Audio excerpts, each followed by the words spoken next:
Hi guys, and welcome back to another video. Today I will show you how you can use a light tracer. I use light tracers pretty much a lot because light tracers are just fun because you can trace your sketch or someone else's so you can draw the same thing. So I will be tracing this dragon sketch today.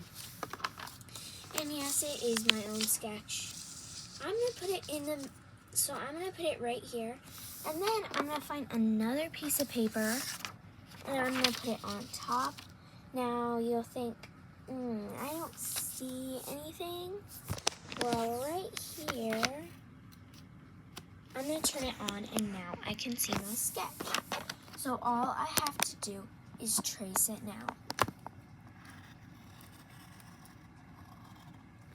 That way my sketch can be almost the same. This can be useful for tons of things. I sometimes use it because I have these how to draw books and they're really complicated. And I can't really, they're just really complicated.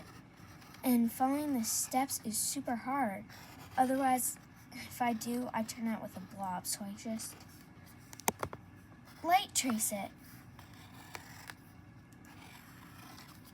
Almost done here. So it's really good if you're copying another thing onto another piece of paper.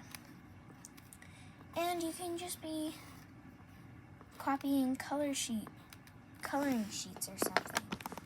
So I copied my dragon,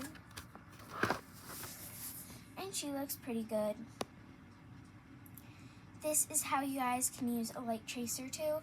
It's okay if you don't have one at home. It's fun if you have one at your school. Yeah, but make sure to like and subscribe for more awesome videos. Bye guys.